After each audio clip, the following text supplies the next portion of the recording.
கூட பிறந்த அக்காவையே வந்து உருட்டுக்கட்டையால அடிச்சவரு.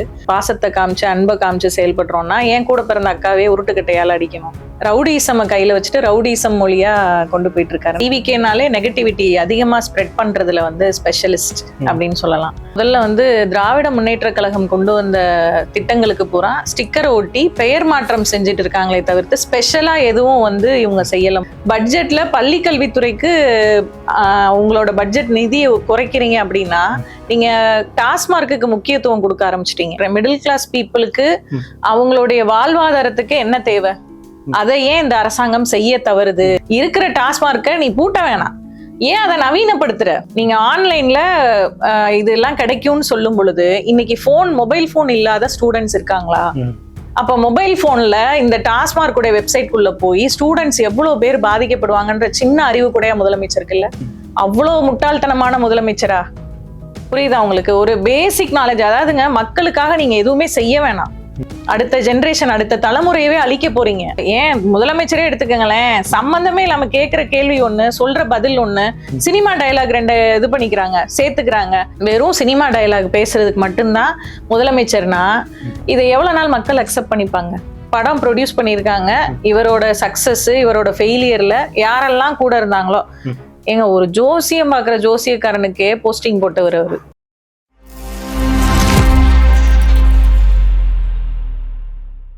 மை சென்னை 360 தோழர்களுக்கு வணக்கம். இன்று நம்முடன் திமுகவின் வழக்கறிஞர் தோழர் ஜெயபிரபா இளங்கோவன் இருக்காங்க. அவங்க கிட்ட சமகால நிகழ்வு கொடுத்து கிடைச்சாங்க. வணக்கம். வணக்கம். வணக்கம். தமிழ்நாடு சட்டசபை ரொம்ப பரபரப்பா வேகமா போய்கிட்டே இருக்குது. கிட்டத்தட்ட வந்து பாத்தீங்கன்னாக்கா மரியம் வில்சன் அவர்கள் வந்துட்டு தமிழ் மொழி குறித்து பேசும்போது, அதாவது அவருடைய மொழி பிரச்சனை குறித்து பேசும்போது தன்னுடைய மதம் எனக்கு அன்பு மொழியை போதித்தது அப்படின்னு பேசுனது வந்து இன்னைக்கு ரொம்ப சர்ச்சைக்குள்ளானதா இருக்குது. இது ரைட் விங்கு கையில எடுத்துட்டு பிரச்சனையை கிளப்புறாங்க. இதெல்லாம் எப்படி எடுத்துக்கிறீங்க? திரு மரியம் அவர்கள் வந்து ஆரம்ப காலத்துல இருந்து அவருடைய ஹிஸ்டரி எல்லாருக்குமே தெரியும், டிவிகேக்கும் தெரியும், தமிழக மக்களுக்கும் தெரியும். கூட பிறந்த அக்காவையே வந்து உருட்டுக்கட்டையால அடிச்சவரு. அந்த வீடியோ கூட ட்ரெண்டிங் ஆச்சு. அதையுமே வந்துட்டு அதை வந்து அதாவது என்னன்னா அவங்களா பப்ளிசிட்டி பண்றாங்களோ இல்லையோ, மக்கள் வந்து அதை அக்செப்ட் பண்ணிட்டு போகணுன்ற மாதிரியான கருத்துக்கள் தான் அதை அவர் வந்து முன்வைக்கிறாரு. அன்பின் வழியில் நாங்க வந்து செயல்படுறோம், பாசத்துக்கு நாங்க வந்து பாசத்தை காமிச்சு அன்பை காமிச்சு செயல்படுறோம்னா ஏன் கூட பிறந்த அக்காவே உருட்டுக்கட்டையால அடிக்கணும்? அவர் வந்து அன்பின் மொழியோ இல்லையோ ரவுடிசம் கையில வச்சுட்டு ரவுடிசம் மொழியா கொண்டு போயிட்டு இருக்காரு. டிவிகே பொறுத்த வரைக்கும் என்னன்னா, நாங்க நெகட்டிவ் பண்ண அதிகமா ஸ்ப்ரெட் ஆகும்ன்றத புரிஞ்சுக்கிட்டாங்க ஆரம்ப காலத்துல இருந்தே. டிவிகேனாலே நெகட்டிவிட்டி அதிகமா ஸ்ப்ரெட் பண்றதுல வந்து ஸ்பெஷலிஸ்ட் அப்படின்னு சொல்லலாம். இது வந்து பிஜேபியோட ஃபார்முலா, நம்ம சொல்லணும்னு அவசியம் இல்லை.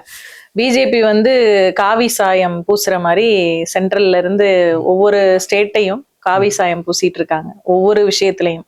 அது மதம் சார்ந்ததா இருக்கலாம், இல்ல பர்டிகுலரா ஒரு கம்யூனிட்டி சார்ந்ததா இருக்கலாம்.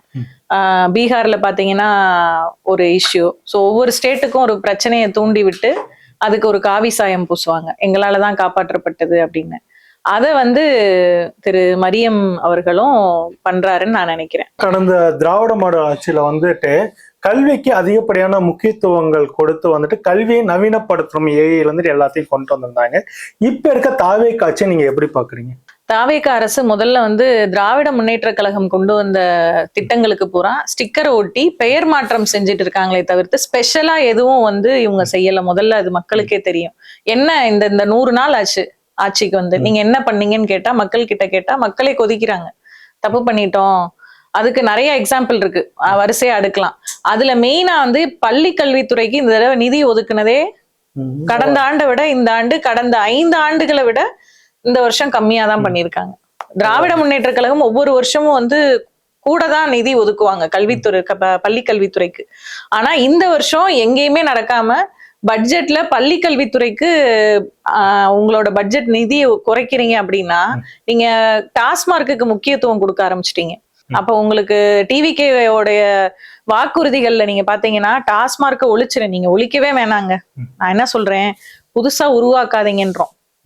இருக்கிறத வச்சு கொண்டு போங்க, நீங்க பூட்டவும் வேணாம், திரும்ப திறக்கவும் வேணாம். 710 கடையை பூட்டினாங்க, திரும்ப மறுபடியும் திறந்துட்டாங்க. 710 கதையை பூட்டியும் அதோட கடந்த ஆட்சி காலத்தை விட இப்ப வந்துட்டு 5000 கோடி ரூபாய் வருமானம் அதிகமா கொடுக்கும். இல்ல, அதற்கு காரணம் என்னன்னா, நீங்க பூட்டுறேன்னு சொல்லிட்டு சந்துல திறந்துட்டானே. நீங்க பஸ் ஸ்டாண்ட் கிட்ட திறக்க கூடாது, பக்கத்துலயே ஒரு சந்துல திறந்துக்கிறேன். உங்களுக்கு டிஃபரன்ஸ் புரியுதா உங்களுக்கு? அங்க இருந்து ஒரு 50 மீட்டர் தள்ளி திறந்தா அது வந்து எப்படி பூட்டினதாகும்? மக்கள் முட்டாள்கள் இல்ல, நல்லா புரிஞ்சுக்கோங்க. மக்கள் வந்து சிந்திக்க ஆரம்பிச்சாங்கன்னா எப்ப வேணா என்ன வேணா மாறுதல் வரும். இது வந்து இந்த 100 நாள் மட்டும் கிடையாது. மக்கள் முடிவு பண்ணிட்டாங்க. ஏன் இன்னைக்கு மின்சாரம் இதுல வந்து உங்களுக்கு பில்லுல பிரச்சனை இருக்கு அப்படின்னும் பொழுது மக்கள் ரோட்ல இறங்கி சண்டை போடுறாங்களே. இது டிஎம்கே ஆட்சியில நடக்கலையே. 5 வருஷத்துல என்னைக்குமே மின் வாரியத்துறைக்கு எந்த ஒரு கம்ப்ளைண்ட்டும் வந்தது இல்லையே.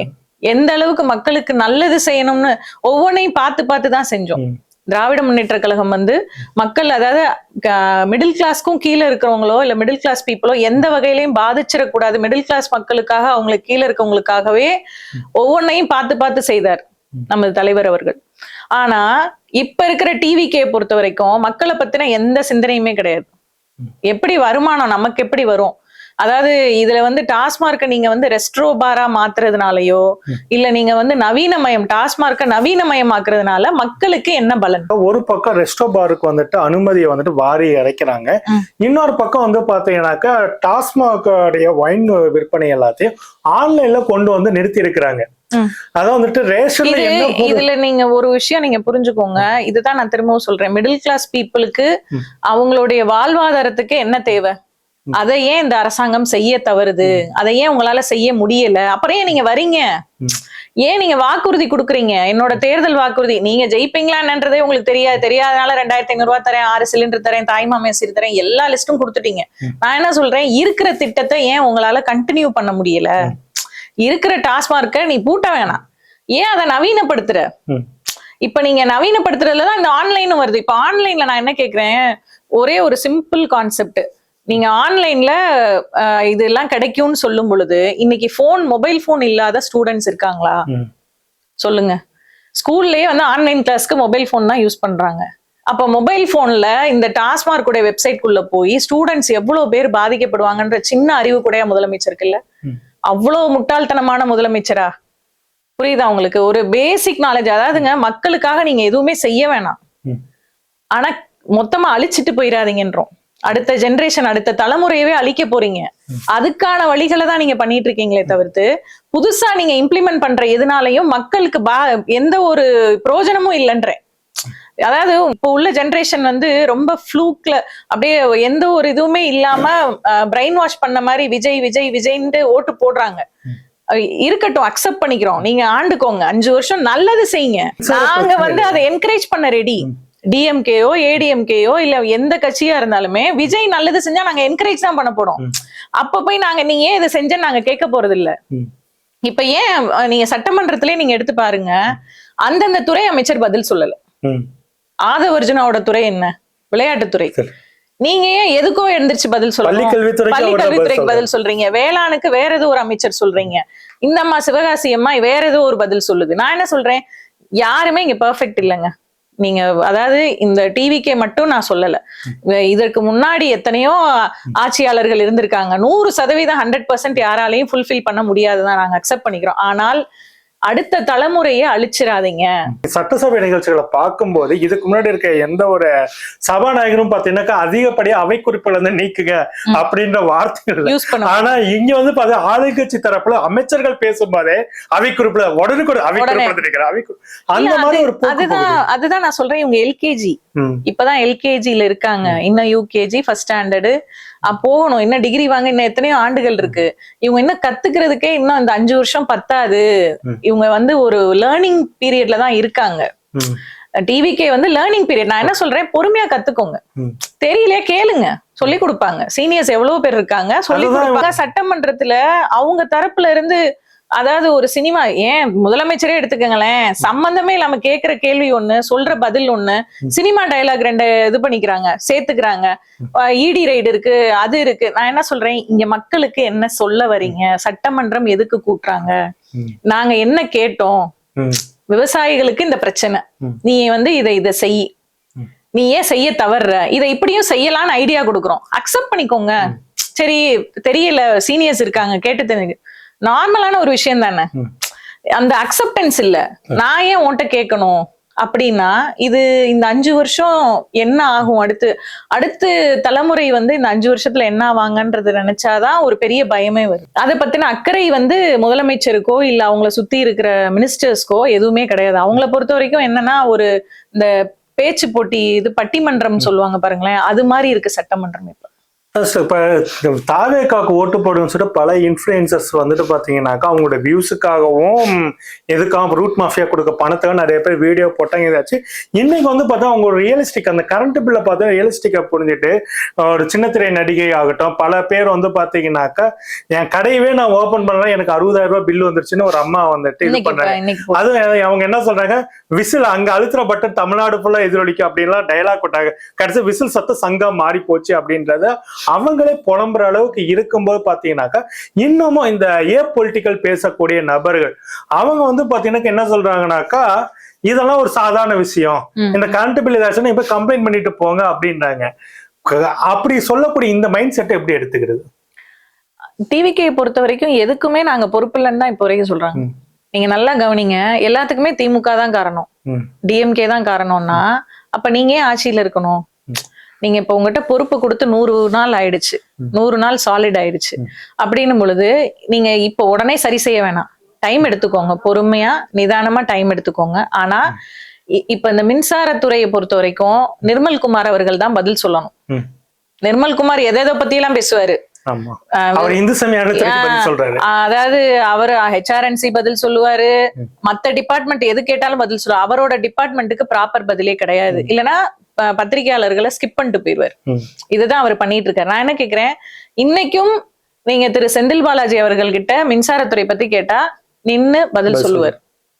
அதுதான் திராவிட முன்னேற்ற கழகத்தினுடைய அமைச்சர்களின் வந்து அதாவது ஒரு புரிதல், ஒரு தெளிவு வந்து பத்திரிகையாளர்கள் பேட்டியில வந்து நீங்க பாக்கலாம். ஆனா இன்னைக்கு டிவிக்கே பேசுறது, கேட்கிற கேள்வி ஒண்ணு, வர்ற பதில் ஒண்ணா இருக்கும்.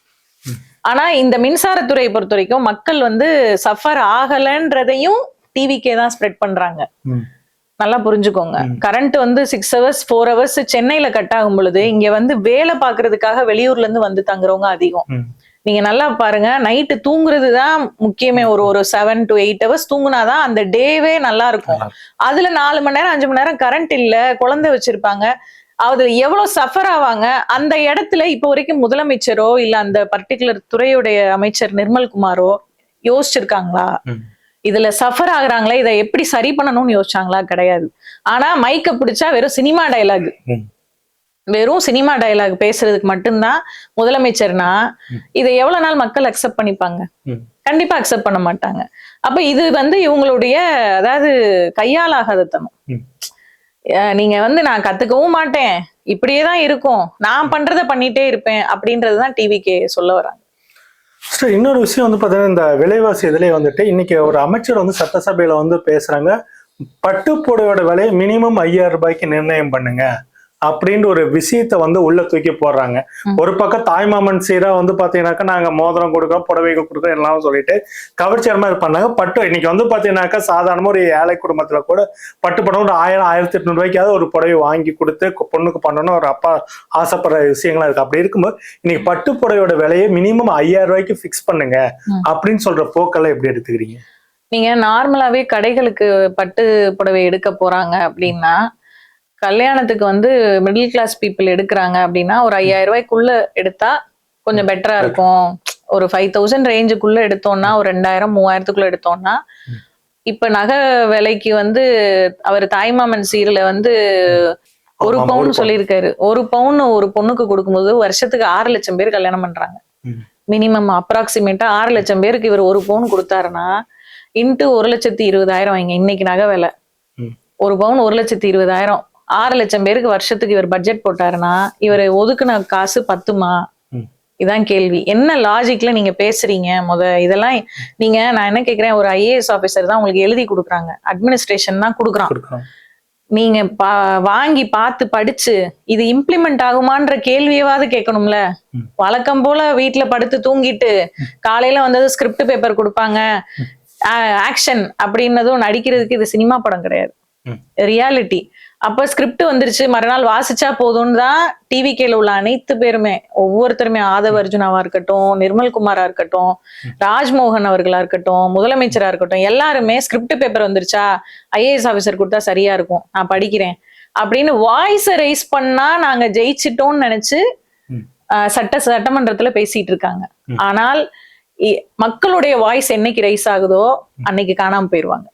இன்னொரு விஷயம் வந்து பாத்தீங்கன்னாக்கா, இப்போ வந்துட்டு நடிகர் விஜய் அவர்கள் வந்துட்டு தன்னுடைய நன்றி உணர்வை காட்டக்கூடிய காலமாக இவரோட ஆட்சி காலத்தை இப்ப பார்க்க வேண்டிய, அதாவது மக்களுக்கு நன்றி காட்டுறாரோ இல்லையோ, தன்னை வைத்து படம் எடுத்தவர்கள், தன்னால் நஷ்டமடைந்த ப்ரொடியூசருக்கு, அப்புறம் தன்னை வைத்து விளம்பர படம் எடுத்தவர்களுக்கு அந்த தங்க மோதிரத்துக்கான டெண்டர் கொடுங்க, இதெல்லாம் பண்றாரு. இதை எப்படி இப்ப சமீபத்தை பார்த்தா கல்பாத்தி அகோரத்துடைய அந்த நிறுவனத்தை சேர்ந்த ஒரு அந்த பெண்ணுக்கும் வந்துட்டு இது அறநிலையத்துறையில போஸ்டிங் கொடுத்தாங்க. கேட்டாக்கா அவங்க வந்துட்டு 10 லட்சம் கோயிலுக்கு வந்து பாத்தீங்கன்னாக்கா பல கோயிலுக்கு டொனேஷன் கொடுத்திருக்காங்க, அறப்படை செஞ்சிருக்காங்க அப்படின்ற மாதிரி கட்டுக்கதை கட்டாங்க. இதெல்லாம் எப்படி எடுத்துக்கிறீங்க? இதுதான் நடக்கும்னு நம்ம எதிர்பார்த்தது தானே. இவர் பதவி ஏற்று உட்கார்ந்ததுமே விஜய் வந்து மக்களுக்கு நல்லது செய்வாருன்றது அவருடைய வாயில இருந்து, அதாவது இன்னமும் நடிகனாதான் இருக்காரு, ஒரு முதல்வரா இன்னும் மாறல. நடிகரா இருக்கிறதுனாலதான் அவரை சுத்தி, அதாவது அந்த நடிப்பு இன்னும் மெயின்டைன் ஆயிட்டு இருக்கு. மக்கள்கிட்ட நம்ம வந்து நடிச்சிட்டு இருக்கோம், அதை மெயின்டைன் பண்றாரு ஃபர்ஸ்ட். ரெண்டாவது, இவர் வந்து இப்ப இவங்க கல்பாத்தி டீம் அவங்கள வந்து ஒரு அறநிலைத்துறையில வந்து தேர்வுக்குழு தலைவரா போடுறாரு. அப்படின்னும் பொழுது, நான் அறங்காவலர் தேர்வுக்குழு தலைவர் அப்படின்னும் பொழுது, இவங்க எத்தனை கோடி வேணா டொனேஷன் கொடுக்கட்டும்ன்றேன் நான். ஏன் இல்ல மத்த யாருமே டொனேஷன் கொடுக்காததே அவங்க கொடுத்தாங்க, அவங்களும் டொனேஷன் கொடுத்துட்டு தான் இருக்காங்க. நிறைய பேர் இன்னும் வெளியில சொல்லாம டொனேஷன் எவ்வளவு கொடுக்குறோன்றதே தெரியாம, ஏன் சாமானியர்கள் கூட எத்தனையோ பேர் இந்த மாதிரி பெயர் சொல்ல முடியாம எத்தனையோ பேர் வந்து டொனேஷன் கொடுத்துட்டு தான் இருக்காங்க. கோயில்களுக்கு வந்து செய்யறது, அறநிலையத்துறைக்கு செய்யறது நல்லது புண்ணியம்னா இன்னும் எத்தனையோ பேரு, பல குடும்பங்கள் அறநிலையத்துறைக்கு செஞ்சு ஓஞ்ச குடும்பம்லாம் இருக்கு. புரியுதா உங்களுக்கு? அந்த மாதிரி எல்லாம் இருந்தாங்க. ஏன், அதாவது அந்த லிஸ்ட் அவுட்ல இவங்க தான் ஃபர்ஸ்ட்ல இருக்காங்களா? இல்ல நான் கேக்குறேன். லாஜிக்கே இல்ல. என்னன்னா, இவருக்கு படம் ப்ரொடியூஸ் பண்ணிருக்காங்க, இவரோட சக்சஸ் இவரோட ஃபெயிலியர்ல யாரெல்லாம் கூட இருந்தாங்களோ, எங்க ஒரு ஜோசியம் பாக்குற ஜோசியக்காரனுக்கே போஸ்டிங் போட்டவர் அவரு. புரியுதா உங்களுக்கு? பிரஷர் தாங்க முடியாம எடுத்து விட்டாரு. ஒரு ஜோசியக்காரனுக்கு நீங்க கவர்மெண்ட் வேலையை போட்டு பக்கத்துல வைனா, ஆளாளுக்கு ஒரு ஜோசியக்காரனை கூட வச்சுட்டு சோறு சாப்பிடாம தெரிய வேண்டியதானே. அவனே மருந்து சொல்லிடுவானே, சாப்பிடாம இருங்க, 2 நாள் சாப்பிடாம இருங்க, விரதம் இருங்க, நல்லது, வேல் குத்திக்கங்கன்னா பண்ணுவாரா விஜய்? ஒரு முதல்வர் ஒருத்தன் சொல்றான் அப்படின்னா யோசிக்க வேணாம், செஞ்சுட்டு இல்ல சாரி நான் செஞ்சுட்டேன் மன்னிச்சிருங்க அப்படின்னா, இது வந்து ஒரு முட்டாள்தனமான ஒரு விஷயங்கள் தான் இங்க அட் பிரசன்ட். இந்த 100 நாளா டெய்லி நியூஸ் சேனல் பாக்குறோம்னா, மக்களுக்கு வந்து அந்த தெளிவு இப்பதான். இன்னைக்கு நீங்க சொன்ன மாதிரி அந்த சின்னத்திரை நடிகை, அவங்க வந்து பயங்கரமான விஜய் ஃபேன். அவர் வந்து ஜெயிச்சிட்டாரு, பதவி ஏற்றுட்டாரு, 200 அந்த அளவு இருந்த மக்களை நீங்க யோசிக்க வச்சுட்டீங்க. இல்ல அதுதான் கடைசி என்ன சொல்லிட்டாங்கன்னா, திமுக அவங்களுக்கு காசை கொடுத்து பேசிட்டு அந்த பொண்ணு வந்துட்டு பாத்தீங்கன்னாக்கா, அதுக்கு முன்னாடி பேசின வீடியோக்கள் எல்லாம் பாத்தீங்கன்னா ஏனா தானான்னு பேசியிருக்கோம், ஒரு கண்டென்ட்டே இருக்காது. பெய்டு ப்ரொமோஷனுக்காக பாத்தீங்கன்னாக்கா நல்ல கண்டென்ட் உள்வாங்கி பேசும், இந்த பேசுனதுல தெரியுது அப்படின்ற மாதிரி வீடியோ போட்டு இப்ப அவங்க ஆட்களே அவங்களை வந்து கடிச்சு கொதறாங்க. அது வந்து அந்த புரிதல் வர வர இன்னும் மக்கள், அததான் நான் சொன்னேன், மக்களுடைய வாய்ஸ் வெளியில வர வர இவங்களால டிவிக்கால இதை தாக்கு பிடிக்க முடியாது. சிஸ்டர், இன்னொரு விஷயம் வந்து பாத்தீங்கன்னாக்கா, அந்த மின்சார கட்டண உயர்வு ஒரு பக்கம் வந்துட்டு நேரடியா மக்கள் பாதிப்படுறாங்க. அடுத்து வந்து மிகப்பெரிய செக்கா வந்து இருக்கிறது, அது சென்னை மாநகராட்சி போன்ற இடங்கள்ல ட்ரோன் வைத்து கொண்டே சொத்துக்களை வந்து அளவீடு பண்ணி சொத்து வரியை 300 மடங்கு பக்கம் உயர்த்துறதுக்கான வேலையை வந்து தொடங்கியிருக்காங்க, 300 மடங்கு வரியை ஏற்றிருக்காங்க அப்படின்லாம் சொல்றாங்க. இதை எப்படி எடுத்துக்கிறீங்க? இன்னும் இது வந்து ஒரு போர்ஷன் தான் நீங்க சொல்றீங்க. இன்னும் வந்து அதாவது சொத்து ரிலேட்டடா வந்து அதிகாரிகள் சொல்றத அப்படியே கேட்டு செயல்படுத்துறதுக்கு தயாரா இருக்கு இந்த அரசு. அதிகாரிகளுடைய ஆலோசனைப்படிதான் இது இப்ப வந்து நடக்கிறது. வந்து விஜயனுடைய ஆட்சி கிடையாது, அதிகாரிகளுடைய ஆட்சி தான் நடந்துட்டு இருக்கு. அதாவது நீங்க அதுல ஒரு சின்ன எக்ஸாம்பிள் எடுத்துக்கிட்டீங்கன்னா, திரு உதயநிதி அவர்களை வந்து கைது செய்யறாங்க. கைது செய்யறப்போ விஜயினுடைய தலையீடு இருக்கு இல்லைன்றதை தாண்டி இது முழுக்க முழுக்க அதிகாரிகளினால் இத வந்து செய்யப்பட்டது. இந்த அதாவது அவசரமா வீட்டுக்கு 6 மணிக்கே போலீஸ் போடுறது, அந்த ஸ்ட்ரீட்டையே மறிக்கிறது, இதெல்லாம் வந்து ஒரு பெரிய டிராமா. இந்த டிராமாலாம் பண்றது யாரு? அதிகாரிகள் தான். இது வந்து காவல்துறையினுடைய கட்டுப்பாட்டுல தான் விஜய் இருக்காரே தவிர்த்து விஜயினுடைய கட்டுப்பாட்டுல காவல்துறை இல்ல. அதுக்கு உதாரணம் தான் திரு உதயநிதி அவர்களுடைய கைது. அதுக்கப்புறம் சட்ட ரீதியா அவருக்கு கோர்ட் மூலமா ஒரு இது கிடைச்சு அவங்கள நான் என்ன கேக்குறேன், நீங்க ரிமாண்ட் பண்றீங்க, என்ன காரணத்துக்காக இங்க இருந்து தஞ்சாவூர் வரைக்கும் கூட்டிட்டு போகணும்? இங்க இல்லாத மேஜிஸ்ட்ரேட்டா, இங்க இல்லாத ஸ்டேஷனா? எங்க வேணா கம்ப்ளைண்ட் கொடுக்கட்டும், அதே ஸ்டேஷன்ல நான் ப்ரொடியூஸ் பண்றேன். 2 மணி நேரத்துல ஆக்ஷன் எடுத்து அவங்களும் இங்க வந்திருக்காங்க. இதே அதிகாரிகள் ஏன் கரூர் விஷயத்துல 41 பேர் இறந்தப்ப அமைதியா இருந்தீங்க? ஏன்னா அன்னைக்கு முதல்வருடைய கண்ட்ரோல்ல நீங்க இருந்தீங்க. முதல்வர் வந்து உங்களுக்கு வந்து எது சரி எது தப்புன்னு கைட் பண்ணி கரெக்டா கொண்டு போயிடும். இன்னைக்கு உங்களுக்கு எது சரி எது தப்புன்னு சொல்றதுக்கு முதல்வர் சரியில்லை. இதுதான் உண்மை. அன்னைக்கு நினைச்சிருந்தா ஏன் திரு விஜய் அவர்கள் மேல எஃப்ஐஆர் போட்டு கரூர்ல உட்கார வைக்க முடியாதா?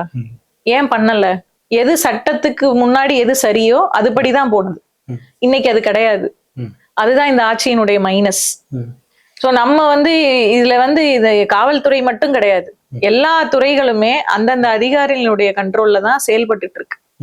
இல்ல, கடந்த ஆட்சி காலங்கள் வந்து பாத்தீங்கன்னா தமிழ்நாடு போதையால வீழ்ந்தது காரணமே கடந்த கால ஆட்சியாளர்கள் அப்படின்னு சொல்லிட்டு பகிரங்கமான குற்றச்சாட்டை வைத்தாரு விஜய் அவர்கள். ஆட்சியும் பிடிச்சாரு. இப்போ வந்து பாத்தீங்கன்னாக்கா ஒரு கல்லூரி மாணவன் போதைப் பொருள் குறித்து, போதைப் பொருள் எங்கெங்க இதுன்னு சொல்லிட்டு தகவல் கொடுத்ததுக்காக அந்த மாணவனை கல்லூரியில வந்து கொலை பண்ணியிருக்கிறாங்க. தகவலை கொடுத்தது போலீஸ் தரப்பு அப்படின்ற தகவலும் வெளியே வந்திருக்குது. இதையெல்லாம் எப்படி, அதாவது இவங்க வந்து போதையை ஒழிக்கிறன்ற பேர்ல ஒரு பக்கம் டாஸ்மாக், ரெஸ்டோபார் எல்லாத்தையும் இது பண்றாங்க, இன்னொரு பக்கம் தகவல் கொடுக்கறவங்களும் இது பண்றாங்க. இதெல்லாம் எப்படி எடுத்துக்கிறீங்க? அன்னைக்கு நீங்க அதுக்கு ஒரு எக்ஸாம்பிள் சொல்றேன். இதே மாதிரிதான் அஜித் அவர்களின் மரணம். காவல் நிலையத்துல வந்து ஒரு மரணம் நடக்கும்போது பயங்கரமா அதுக்கு வந்து போராட்டம் பண்ண, அதை வந்து பெருசாக்க, அதை ஸ்ப்ரெட் பண்ண, ஆர்ப்பாட்டம் அது இதுன்னு அந்த மக்களை வந்து தூண்டி விட்டு, இன்னைக்கு ஒரு சாமானியன், இந்த பையன் வந்து ஒரு நார்மலான ஒரு குடும்பத்துல படிச்சுட்டு இருந்த பையன் இன்ஃபர்மேஷன் கொடுத்ததுனால கொலை செய்யப்படுறான். இன்னைக்கு இதுக்கு விஜய் பதில் சொல்வாரான்னா கிடையாது. எதுவுமே தெரியாம பேசிக்கா வந்துட்டீங்க. உங்களை ஆனாவனா யாரு கைய பிடிச்சு எழுத வைப்பா?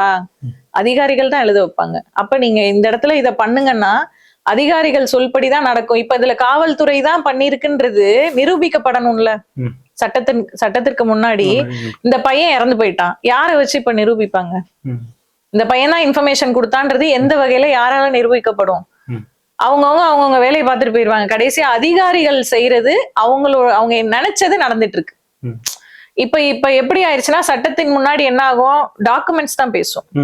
சாட்சியங்களும் டாக்குமெண்ட்ஸும் தான் வந்து சட்டத்தின் முன்னாடி பேசும். காவல்துறை அதிகாரிகள் சொல்லிதான் இந்த விஷயங்கள் நடந்தது, இந்த பையன் வந்து இன்ஃபர்மேஷனை போலீஸ்ட தானே சொல்லுவான். புரியுதா உங்களுக்கு? அப்ப போலீஸை பொறுத்த வரைக்கும் என்னன்னா, இந்த பையன் தான் சொன்னான்னு யாரு சொல்லியிருக்க முடியும்? அப்ப இந்த கொலைக்கு யாரு காரணம்? கண்டிப்பா காவல்துறையினுடைய இது இல்லாம இந்த கொலை நடந்திருக்காது. அப்ப இவங்ககிட்ட ஒரு விஷயம் வருது, இவங்களே அத அந்த கன்சர்ன் பர்சன் கிட்ட சொல்றாங்க, உன்னை வந்து அவன் சொல்லிட்டு போயிட்டான் அப்படின்னும் பொழுது அந்த பையன் மேல கோவம் திரும்புது, அங்க ஒரு கொலை நடக்குது. அப்ப இதை இப்படியே விட்டுட்டே விஜய் அவர்கள் வந்து உட்கார்ந்து வேடிக்கை பார்த்தாருன்னா, இந்த 5 வருஷம் வேடிக்கை பார்த்தாருன்னா, போதைப் பொருள் தடுப்புக்கு தனியா நீங்க வந்து ஃபண்டு ஒதுக்குறது இதெல்லாம் இருக்கட்டும், முதல்ல நீங்க காவல்துறையை கண்ட்ரோல்ல வைங்க, அதிகாரிகளை உங்க கண்ட்ரோல்ல எடுங்க, அவங்க கண்ட்ரோல்ல நீங்க இருக்காதீங்க அப்படின்றதுதான் விஷயம். டீலிமிட்டேஷன் விவகாரத்துல வந்து பாத்தீங்கன்னாக்கா பிரச்சனை ஆரம்பிக்கும் போதே வந்துட்டு பாப்புலேஷன் அடிப்படையில டீலிமிட்டேஷன் கூடான்னு சொல்லிட்டு திமுக தொடர்ந்து பிரச்சாரங்களை வைத்தது. கடந்த நாடாளுமன்ற கூட்டத்தில் அந்த மசோதா தோக்கடிச்சதுல திமுகவுடைய பங்கு பெரும்பங்கா இருந்தது. இப்ப வந்து பாத்தீங்கன்னா திரும்பவும் பாஜக வந்துட்டு டீலிமிட்டேஷன் பில்ல கொண்டு வர போறாங்கன்னு சொல்றாங்க. பட் வந்துட்டு அதுல என்ன இருக்குன்றது தெரியல. ஏற்கனவே டீலிமிட்டேஷன் கூட திமுக ஆட்சி காலத்திலே பண்ணி சட்டமன்ற தீர்மானத்தை நிறைவேற்றி அனுப்பிட்டாங்க. அப்படி இருக்கும்போது இப்போ அவசரமா ஒரு தீர்மானத்தை இன்னைக்கு வந்துட்டு பாத்தீங்கன்னாக்கா நிறைவேற்றி அனுப்பி இருக்கிறாங்க.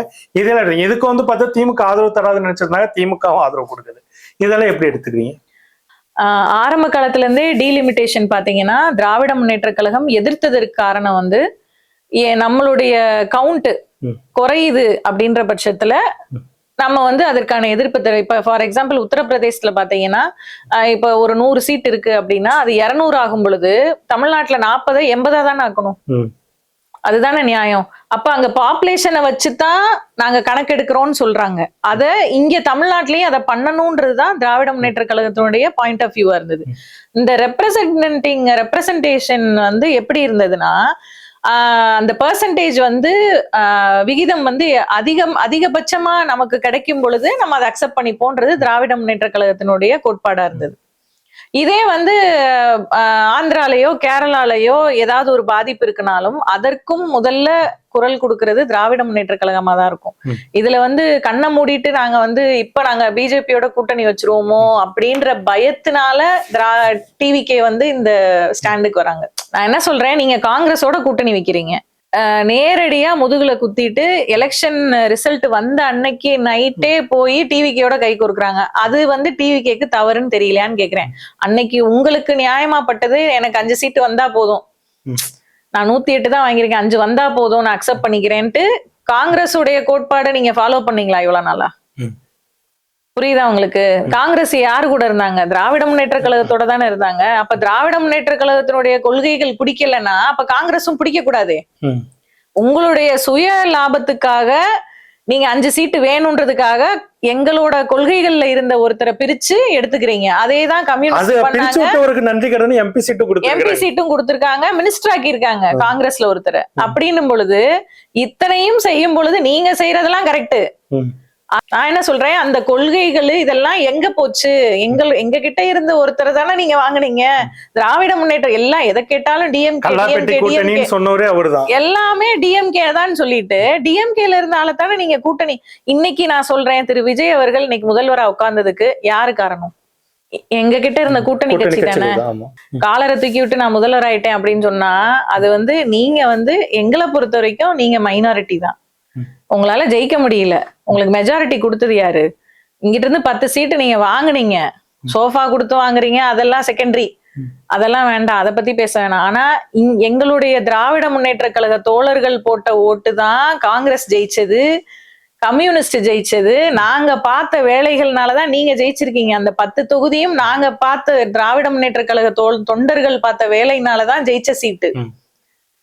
எங்களுடைய மக்களுடைய வாக்குனாலதான் இன்னைக்கு நீங்க முதல்வர் ஆயிருக்கீங்கன்றத மறந்துடக்கூடாது. திமுகவோட கூட்டணியில இருந்து பிரிந்து போன கட்சிகள் இருக்கக்கூடிய தாவேக ரசிகர்கள், இப்ப இடதுசாரிகளே பாத்தீங்கன்னாக்கா ஒரு பக்கம் திமுக இன்னும் பேசக்கூடியவர்கள் விசிகாவும் இருக்கிறாங்க. அப்படி இருக்கும் அந்த தாவேக ரசிகர்கள் பிஜேபி திமுக கூட்டணி வச்சிருச்சு, பிஜேபி திமுக கூட்டணி வச்சிருச்சு, தொடர்ந்து இந்த டீலிமிட்டேஷன் வச்சு தொடர்ந்து பிரச்சாரங்கள் பண்றாங்க. இது எப்படி எடுத்துக்கீங்க? அதாவது எங்களை பொறுத்த வரைக்கும் திரு விஜய் அவர்கள் தான் வந்து பிஜேபியினுடைய பி டீம் அப்படின்றது நாங்க தெளிவா இருக்கோம். ஏன்னா விஜய் அவர்களுடைய ஃபார்முலா ஃபுல்லா பாத்தீங்கன்னா மோடி மாதிரியே இப்போ வரைக்கும் ஒரு பிரஸ் மீட் கூட கொடுக்கல. திரு மோடி அவர்களாவது அப்பப்ப இன்ஸ்டாகிராம பார்த்து ஏதாவது ஒரு தனியா ஏதாவது ஒரு லைவ போட்டு அதுக்காவது அவருக்கு திராணி இருக்கு, இவருக்கு அதுவும் கிடையாது. அதே மாதிரி காஸ்டியூம் கோட் ஷூட் போட்டுட்டு வர்றது, இது எல்லாமே நீங்க பாருங்க ஃபுல்லா மேட்ச் ஆகும். அந்த ட்ரெடிஷனலா வர்றது எல்லாமே வந்து அவர் அந்த மக்களுக்கு, இப்ப அவர் வந்து மலைவாழ் மக்களை பார்க்க போனா அந்த காஸ்டியூம் போட்டுக்குவாரு. விஜய் அவர்களுக்கு அடுத்து பிரதமர் ஆகிற கனவு வந்துருச்சு. ஆமா, அதையும் சொல்றாங்க இன்னைக்கு சட்டமன்ற தமிழ்நாட்டுல ஏன் ஒருத்தர் பிரதமரா வரக்கூடாதுட்டு அது விஜய பார்த்து சொல்றாங்க. இல்ல நான் என்ன சொல்றேன், நீங்க வாங்க, தயவு செஞ்சு மக்களுக்கு நல்லது செய்யுங்க. இல்ல யாரு வேணா இங்க ஆட்சி பண்ணலாம், இது ஜனநாயக நாடு, யாரு வேணா மக்களால் தேர்ந்தெடுக்கப்படுற எல்லாருமே யாரு வேணா ஆட்சிக்கு வரலாம். நீங்க என்ன செய்ய போறீங்க, அடுத்த தலைமுறையே எப்படி உயர்த்த போறீங்க? இப்ப நமது கலைஞர் ஐயா தலைவர் கலைஞர் அவர்கள் வந்து இருக்கும் பொழுது இன்னைக்கு தமிழ்நாட்டுல இவ்வளவு இண்டஸ்ட்ரீஸ் இருக்குன்னா அதற்கு காரணம் வேற யாருமே கிடையாது, அவர் மட்டும்தான். அவர் கொண்டு வந்ததுதான் இந்த டைடல் பார்க், அவர் கொண்டு வந்ததுதான் இங்க இருக்கிற எத்தனையோ, சென்னையில இருக்கிற எத்தனையோ இண்டஸ்ட்ரீஸ் வந்து இன்னைக்கும் அவர் பெயர் சொல்லும். ஆனா இன்னைக்கு விஜய் அவர்கள் வந்து உட்கார்ந்துட்டு நான் வந்து ஃபியூச்சரை பத்தி, அதாவது மக்களுக்கு நல்லது செய்வேன்றதை விட்டுருங்க, மக்களுக்கு நீங்க நல்லதே செய்யலைன்னா கூட பரவாயில்ல, அடுத்த தலைமுறைக்கு நல்லது செய்யுங்க. போதைப் பொருளை ஒழிச்சா அடுத்த தலைமுறைக்கு நல்லதுதான். ஆனா குற்றங்களை தடுக்கிறதுக்கு காவல்துறையை உங்க கண்ட்ரோல்ல வைக்கணும். அதுவே வந்து அதுல, அதாவது ஒரு பையன் சொல்லி கொடுத்துட்டான்றதுக்காக அவனை கொலை பண்ணிட்டா அது இன்னொரு குற்றமா மாறுது. போதைப் பொருளை தாண்டி இன்னொரு குற்றமா நீங்க மாத்திட்டு இருக்கீங்க. இது எப்படி சரி செய்ய போறீங்கன்றதை யோசிங்க. அது வந்து பார்த்தீங்கன்னா நீங்க பிரதம வேட்பாளர் அப்படின்னு ஒரு விஷயத்த சொன்னதுனால ஒரு இன்னொரு விஷயம் வந்துட்டு இதாகுது. இந்தியா கூட்டணியில வந்து மீண்டும் திமுகவை இணைக்கலைனாக்கா இந்தியா கூட்டணியில் இருக்கக்கூடிய பல கட்சிகளும் வந்துட்டு வெளியேறுவதற்கும் வாய்ப்பு இருக்குது. கூடுதலா வந்து பார்த்தீங்கன்னா அவங்க திமுகவோட தேர்ட் போட்டோ ஒண்ணு உருவாக்குறதுக்காகவும் ஸ்டாலின் அவர்கள் ஏற்கனவே வந்து பார்த்தா உத்தவ் அவர்கள் வந்துட்டு தெளிவா சொல்லியிருந்தாரு. அவருடைய கட்சியோட சிவசேனா கட்சியோட அபிஷியல் பத்திரிகையில வந்துட்டு ஸ்டாலினை பிரதம வேட்பாளரை நிறுத்தணும்னு சொல்லி இருக்கிறாங்க. மம்தா மேடம் ஒரு பக்கம் சொல்றாங்க ஸ்டாலின் பிரதமரா வரலாம் அப்படின்னு சொல்லிட்டு. சோ வந்துட்டு இந்த தமிழ்நாட்டில் ஒரு பிரதமர் அப்படின்ற தமிழ் பிரதமர் அப்படின்ற ஒரு விஷயம் வந்துட்டு மிகப்பெரியதா இருக்கும்போது ஒருவேளை இந்தியா கூட்டணி பிரிந்து விஜய் வந்துட்டு இந்தியா கூட்டணிக்குள்ள போனா இந்த கட்சிகள்லாம் வெளியே வரதுக்கு தயாரா இருக்காங்க அப்படின்னு கொள்ள இந்த தமிழ் பிரதமர் அப்படின்ற ஒரு விஷயம் வந்துட்டு மீண்டும் தலை தூக்குமா? கண்டிப்பா தலை தூக்கும் தான் நினைக்கிறேன். எதனால சொல்றேன்னா இந்தியா கூட்டணியில இருந்து காங்கிரஸ் விலகிருச்சுன்னு வச்சுக்கோங்களேன், கண்டிப்பா இதற்கு வாய்ப்பு இருக்கு. இப்ப காங்கிரஸ் உடன் எந்த ஒரு உடன்பாடும் இல்லை அப்படின்றதுல திராவிட முன்னேற்ற கழகம் தெளிவா இருக்கும். ஏன்னா அவங்க டிவிகே கிட்ட போய் ஜாயின் பண்ணிட்டாங்க. இந்தியா கூட்டணிக்குள்ள வந்து தாவேக்காவை உள்ள நுழைக்கிறதுக்கு தான் காங்கிரஸ் வந்து ப்ரெஷர் பண்றாங்க. ஆனா இத மம்தாவோ இல்ல மத்த கட்சியினரோ மத்த ஸ்டேட் சிஎம்ஓ அக்செப்ட் பண்ணுவாங்கன்னா கிடையாது. இதை தாண்டி வந்து ஆரம்ப காலத்துல இருந்தே இந்தியா கூட்டணியுடைய தலைவரா நமது தலைவரை திரு ஸ்டாலின் அவர்களை வந்து போடணும் அப்படின்றது எல்லா கட்சியினருடைய விருப்பமாவும் இருந்தது. ஆனா இத வந்து பிரேக் பண்ணது காங்கிரஸ். இப்ப காங்கிரஸ இந்த இந்தியா கூட்டணியில இருந்து வெளியேற்றணும்ன்றதுதான் எல்லாருடைய விருப்பமா இருக்கு. ஒருவேளை தமிழ்நாட்டில இருந்து ஒரு பிரதமர் கேண்டிடேட் அப்படின்னா அது வந்து திரு ஸ்டாலின் அவர்களா இருக்கும் பட்சத்துல கண்டிப்பான முறையில அது ஒரு நல்ல ஃபியூச்சரிஸ்டிக் தாட்டா இருக்கும்னு நான் நினைக்கிறேன். அதாவது என்னன்னா அடுத்த தலைமுறைக்கு கண்டிப்பா இப்ப இந்த 5 வருஷம் மக்களுக்கு எவ்வளவு செஞ்சாருன்றது அத வந்து எடுத்துக்கிட்டவங்களுக்கு தெரியும், அக்செப்ட் பண்ணிக்கிட்டவங்களுக்கு தெரியும். இவர் அடுத்த இந்திய அளவுல பிரதமர் ஆகும் பொழுது கண்டிப்பான முறையில தலைவர் அவர்களுக்கு கீழே நடக்கிற ஆட்சி வந்து மிக அருமையான ஆட்சியா இருக்கும்.